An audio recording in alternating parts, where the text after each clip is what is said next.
Titre: Entre l'amour et le devoir. Claire, 29 ans, femme africaine, vendeuse dans une boutique. Pierre, 33 ans, artiste africain, peinture, craft, graffiti, danse, chant. Cadet, petit frère de Pierre, mentionné. Claire, une jeune femme africaine de 29 ans, débrouillarde et courageuse, travaillait comme vendeuse dans une petite boutique à Kampala, en Ouganda. Elle était mariée à Pierre, un homme de 33 ans, artiste multipart. Peintre, graffeur, danseur dans des clubs et parfois chanteur. Mais la vie de Pierre n'a pas toujours été facile. Depuis son jeune âge, Pierre vivait pour l'art.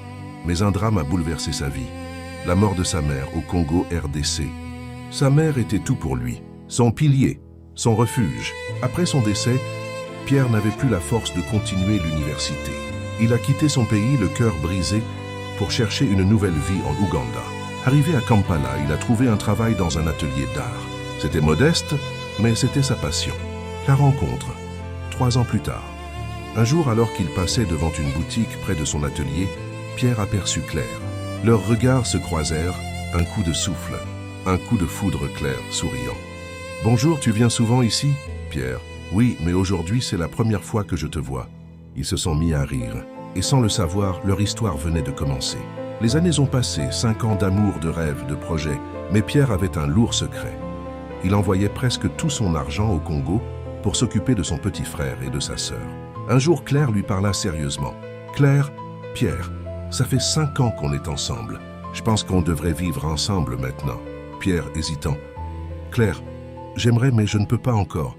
Mes frères dépendent de moi. » Claire, tu dis toujours la même chose. « Et moi alors, je compte pas. » Pierre, attends encore 1 an, juste 1 an. Le temps que mon petit frère cadet termine ses études. Claire accepta en silence. Mais dans son cœur, elle était déjà fatiguée d'attendre. Claire était déterminée. Elle voulait fonder une famille, coûte que coûte.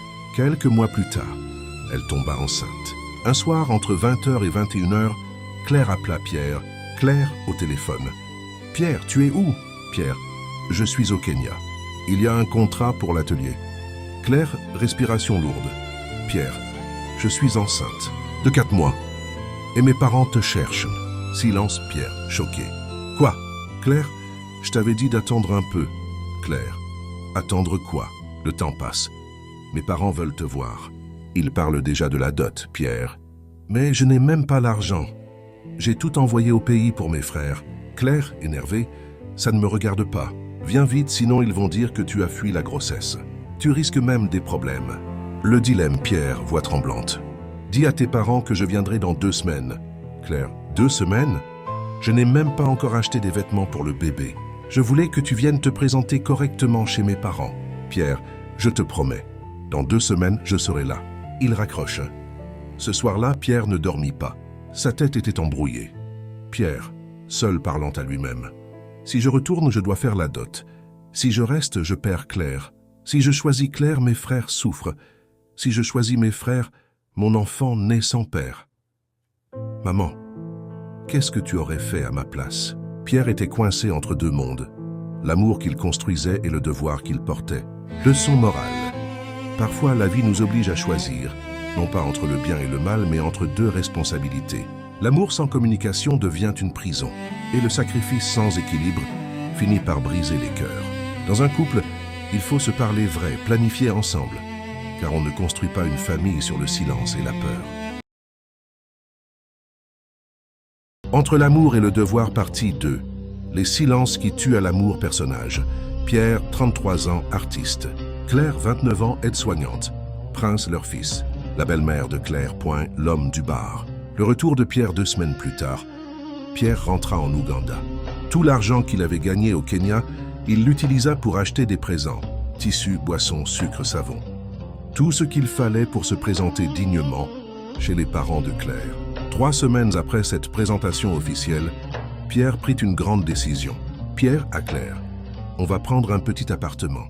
Ce ne sera pas grand, mais ce sera chez nous. » Ils achetèrent quelques meubles, des ustensiles de cuisine et même un petit berceau pour le bébé. Pierre, de plus en plus responsable, décida aussi d'ouvrir son propre atelier d'art. La naissance de Prince 5 mois plus tard, Claire donna naissance à un garçon, Pierre, ému tenant le bébé. Il s'appellera Prince, parce qu'il est le prince de ma vie. Le temps passa, Prince grandit. 2 ans plus tard, La vie devenait plus difficile financièrement. Scène 3. Claire commence à travailler. Claire. Pierre, je veux travailler. Je veux t'aider un peu. Pierre. D'accord. Si c'est pour notre famille, je te soutiens. Claire trouva un travail à l'hôpital comme aide-soignante. Pendant quelques mois, tout allait bien. Jusqu'au jour où Claire commença à rentrer de plus en plus tard. Les premiers mensonges. 5 mois plus tard, Claire rentrait souvent après 21h. Pierre, calme. Claire. Tu sais que moi aussi je travaille. Ton patron m'a dit que vous finissez à 17h. Pourquoi tu rentres toujours si tard? Claire, en colère. Donc tu préfères croire mes patrons plutôt que ta propre femme. Tu n'as pas confiance en moi? Pierre, soupirant. Ok, le temps nous dira. Mais le temps ne faisait qu'aggraver les choses, les absences. Un jour, Claire commença même à dormir dehors. Claire, je suis dans une autre ville. On m'a transféré pour accompagner un malade. Ces mensonges devenaient de plus en plus fréquents. Mais Pierre n'avait aucune preuve. Jusqu'au jour où l'appel à la belle-mère Pierre au téléphone. « Maman, ta fille me ment. Elle dort souvent dehors. Même mon fils me demande tout le temps. Papa, où est maman? Belle-mère, donne-moi le téléphone, je vais lui parler. » Après l'appel, Claire, furieuse, « Tu n'as même pas honte. Tu vas raconter nos problèmes à ma mère? Tu m'accuses de te tromper? » Pierre, blessé. « Je cherche juste la vérité, Claire. » Claire claqua la porte. Pierre sortit, rempli de colère, pour aller boire une bière et vider sa tête. Dans ce bar sombre, un homme s'approcha de Pierre. L'homme. « Et l'artiste, j'adore tes œuvres. Tu peux m'offrir une bière? J'ai quelque chose d'important à te dire. » Pierre lui paya 4 bières. Quand l'homme fut bien ivre, il murmura. L'homme. « J'ai vu ta femme plusieurs fois, avec d'autres hommes, et j'ai même les photos. » Il sortit son téléphone. Les photos étaient Claire. Claire point dans les bras d'un autre. Le monde de Pierre s'écroula. Le silence final. Pierre rentra à la maison, très silencieux. Il ne parla pas, il ne cria pas, il regarda son fils dormir. Puis il s'allongea à côté de Claire sans dire un mot. Mais dans son cœur, quelque chose venait de mourir. Leçon morale. Le mensonge ne détruit pas tout de suite, il détruit lentement, dans le silence. Et parfois, quand la vérité arrive, ce n'est pas la colère qui fait le plus mal, c'est le calme d'un cœur déjà brisé. Entre l'amour et le devoir. Partie 3. La vérité finit toujours par sortir. 1 an et demi de silence. 1 an et demi après la soirée au bar, Pierre souffrait en silence. Il avait vu les photos, mais il n'avait jamais confronté Claire. Pas de preuves directes, pas de flagrant délit, mais son cœur savait. Pierre décida de ne plus subir. Il élabora un plan. Il retrouva l'homme du bar et lui demanda de continuer à surveiller Claire jusqu'à obtenir des preuves irréfutables. Pendant ce temps, dans l'ombre, Pierre préparait aussi son avenir. 5 ans auparavant, il avait postulé pour un travail à l'étranger. Un rêve qu'il avait presque oublié. Un matin, un email arriva. Il provenait du Canada et il était accepté. Il ne restait que des documents à remplir pour finaliser son voyage. Pierre fixa l'écran longtemps. Pierre, murmurant, « Seigneur, est-ce ma porte de sortie ?» Il décida de cacher la nouvelle à Claire. L'anniversaire de Claire 2 semaines plus tard. C'était l'anniversaire de Claire. Comme d'habitude, Pierre acheta des cadeaux. Un parfum, une robe, un petit gâteau. Mais Claire rentra à 21h Claire. « Je vais fêter mon anniversaire chez une amie. » Pierre, mécontent. « Tu viens d'arriver. Ton fils pleure à cause de ton absence. Les anniversaires, ça se fête à la maison avec la famille. Pourquoi dehors ?» Claire, froide. « C'est mon anniversaire, pas le tien. » Le silence devint lourd. Pierre, regard profond. « Claire, est-ce parce que tu gagnes plus d'argent que moi maintenant? Sache que l'aventure n'a pas de limite. Et toute mauvaise chose qu'on fait pour faire souffrir quelqu'un a un prix. » Claire le regarda avec méfiance. Puis sortit quand même. L'appel à la belle-mère Pierre prit son téléphone. Pierre. « Salut maman. Vraiment, je n'en peux plus. » Claire devient impolie, désobéissante. « Je ne sais plus quoi faire. » Belle-mère. « Attends, Pierre. Demain, je viens à la maison. Je vais parler avec elle devant toi. Moi, sa mère, je ne lui ai jamais appris ces choses. Oh mon Dieu, d'où sort ce comportement ?» Pierre raccrocha, mais son cœur était toujours agité. Le bar encore une fois perdu dans ses pensées, Pierre appela un ami pour prendre une bière. À l'entrée du bar, le barman le regarda avec surprise. « Barman, Pierre, pourquoi tu arrives si tard après ta femme ?» Pierre s'arrêta net. Pierre, ma femme est ici. Barman, oui, va voir dans la petite salle disco. Pierre pensa que peut-être Claire était avec ses amis. Il avança lentement. La musique vibrait. Les lumières tournaient. Puis il la vit, Claire, dans les bras d'un autre homme, en train de l'embrasser. Le monde se figea. Pierre sentit son cœur se serrer. Il s'approcha. Pierre, voix tremblante mais forte. Claire, Ici, Claire sursauta. L'homme recula. Le silence coupa la musique dans l'esprit de Pierre. Le regard qui change tout clair, choqué. Pierre, ce n'est pas ce que tu crois. Pierre, calme, trop calme. 1 an et demi. 1 an et demi que je souffre en silence. Aujourd'hui, j'ai ma preuve. Il sortit son téléphone. Il prit une photo. Cette fois, la preuve était réelle. Pierre, tu n'as plus besoin de mentir. Le temps m'a répondu. Claire restait muette. Pour la première fois, Pierre ne cria pas. Il ne pleura pas. Il la regarda, comme on regarde une étrangère. La décision intérieure. En quittant le bar, Pierre ne ressentait plus de colère. Seulement une décision. Le Canada. Une nouvelle vie, un nouveau départ. Mais une question restait. Allait-il partir seul ou se battre pour la garde de son fils? Leçon morale. Partie 3. Quand le respect disparaît, l'amour commence à mourir. Et quand la vérité éclate, ce ne sont pas les cris qui font le plus mal, mais la paix froide d'une décision déjà prise. Titre: Entre l'amour et le devoir. Partie 4. Le départ qui change tout. La maison vide. Pierre rentra à la maison. Son fils Prince dormait dans les bras de la nounou. La nounou regarda Pierre avec inquiétude. « Nounou, monsieur, il est vraiment tard. Où est sa mère ?» Pierre resta silencieux quelques secondes. « Pierre, elle ne viendra plus. » « Mais pourquoi ?» Pierre lui raconta tout. Le bar, les mensonges, les preuves. « Nounou, elle doit venir demander pardon. Elle ne doit pas rester ailleurs. Ça va aggraver la situation. » Pierre, elle est trop orgueilleuse. Je ne pense pas qu'elle viendra. Nounou, je reste 1 heure avec ton bébé. Si elle ne vient pas, je m'en vais. Pierre, d'accord. Dans sa tête, Pierre espérait encore. Il pensait que Claire allait rentrer, s'expliquer, même se disputer, mais au moins laver leur linge sale. Mais elle ne vint pas. Le matin, vers 8 heures. Belle-mère, Pierre, ta femme est ici. Tu veux venir la chercher? Pierre, non, comme elle est partie seule. Elle doit revenir seule. Le soir, Pierre vit sa belle-mère devant sa porte. Belle-mère, Pierre, ta femme refuse de revenir. J'ai essayé de la chasser de chez moi, mais elle m'a dit qu'elle se tuerait si je la mets dehors. Pierre respira profondément. Pierre, belle maman, laisse-la. Je vois qu'elle voulait me quitter depuis longtemps. L'enfant est encore petit. Prends-le avec toi, je viendrai le visiter et m'occuper de ses besoins. La belle-mère partit avec Prince sur une moto-taxi. Pierre resta seul. En silence, Pierre commença à rassembler ses documents pour le Canada.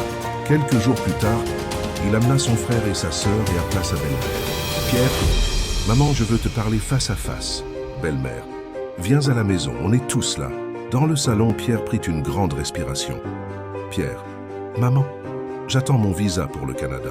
Belle-mère, waouh, c'est vrai? Mais Claire disait que tu avais été rejeté. Pierre, non maman, j'ai recommencé une 2e fois, ils ont accepté.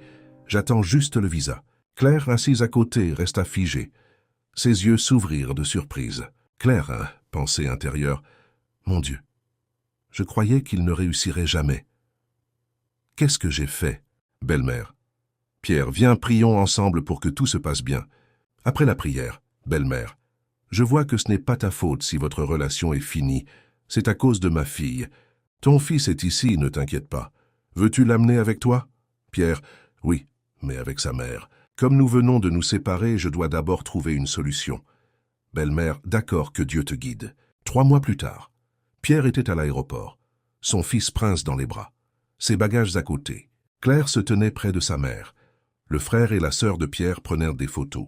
L'annonce retentit. Dernier appel pour le vol à destination du Canada. Prince, comprenant que quelque chose se passait, serra fort son père. Prince, papa, papa. Il refusait de lâcher son père. Pierre sentit son cœur se briser. Pierre, mon fils, papa revient te chercher. Je fais ça pour ton avenir. L'annonce retentit une 2e fois. Pierre embrassa son fils, le donna doucement à sa belle-mère. Il ne regarda pas Claire. Puis il marcha vers la porte d'embarquement, sans se retourner. Parfois, partir n'est pas fuir, c'est choisir de se sauver. Claire regardait l'homme qu'elle avait perdu, non pas à cause de la pauvreté, mais à cause de l'orgueil. Et Pierre avait compris une chose. On peut aimer quelqu'un profondément, mais si le respect disparaît, il faut avoir le courage de partir. Entre l'amour et le devoir, partie 5, la décision finale. La vie au Canada. Après son arrivée au Canada, Pierre commença une nouvelle vie. Il travaillait dur chaque jour, mais chaque soir, son cœur retournait toujours vers son fils. Alors, il appelait Prince en vidéo sur WhatsApp à travers le téléphone de sa grand-mère. « Prince, mon fils papa travaille pour toi. » Chaque mois, Pierre envoyait aussi de l'argent pour aider son enfant. Mais au Canada, Pierre découvrit une réalité compliquée. Pour faire venir un enfant aussi jeune, le gouvernement exigeait souvent la présence de la mère. Cela signifiait une chose difficile. Pour faire venir Prince, il devait aussi inclure Claire, le conseil de l'avocat. Pendant un an, Pierre se renseigna sur les procédures. Sans la mère de l'enfant, votre demande risque d'être refusée. Pierre lui raconta toute l'histoire avec Claire. Après l'avoir écouté, l'avocat lui donna un conseil. Parfois, pardonner n'est pas pour l'amour, mais pour l'avenir de votre enfant. Ces mots restèrent dans la tête de Pierre. Une deuxième chance. 4 mois plus tard, Pierre appela Claire. « Claire, je vais te donner une deuxième chance. Mais si tu la gâches, Dieu seul sait ce qui arrivera. » Claire resta silencieuse. Elle pensait que la vie lui donnait une nouvelle opportunité. La vérité choquante. Avant d'envoyer l'argent à son avocat, Pierre décida d'appeler sa petite sœur Nicole. « Nicole, tu habites près de chez Claire. Dis-moi comment elle vit. » Nicole hésita, puis il parla doucement. « Mon frère, après la fête de Noël, elle m'a avoué qu'elle est enceinte. » Pierre resta figé. Mon Dieu, si j'avais renvoyé l'argent sans demander. La confrontation. Sans attendre, Pierre appela Claire. « Claire, dis-moi la vérité. Tu es enceinte ?» Claire tremblait. « Oui, de 4 mois. Je vous les avortais, mais ça n'a pas marché. Pardonne-moi Pierre, je t'en prie. » Pierre sentit la colère et la douleur monter. 4 mois, donc pendant mon absence tu voyais encore d'autres hommes? Tu viens de détruire l'avenir de notre enfant. Comment puis-je faire venir Prince au Canada sans ça? Mère, Claire pleurait. Pierre, donne-moi 1 an et demi. Je laisserai le nouveau bébé chez sa grand-mère. Pierre secoua la tête. Non, Claire, je ne peux pas faire venir une personne comme toi ici. Tu pourrais détruire ma vie. Puis il raccrocha. La décision finale. Pierre resta longtemps assis, le téléphone dans la main. Son rêve de réunir sa famille venait de s'effondrer. Il appela son avocat. Maître, j'arrête tout. Le silence s'installa. Mais cette fois, Pierre avait compris quelque chose. Certaines personnes ne changent pas. Et parfois, la meilleure décision est de protéger son avenir. Leçon morale de l'histoire. 1. Le respect est la base de l'amour. Quand le respect disparaît, même le plus grand amour peut mourir. 2. Les décisions prises par orgueil peuvent détruire une vie. Claire a perdu une grande opportunité à cause de ses choix. 3. La patience et le travail peuvent changer le destin, malgré les difficultés. Pierre a réussi à construire une nouvelle vie. 4. La confiance est fragile. Une fois brisée plusieurs fois, elle devient presque impossible à reconstruire. 5. Il faut protéger son avenir et celui de ses enfants. Parfois, dire non est la meilleure décision pour éviter un plus grand mal.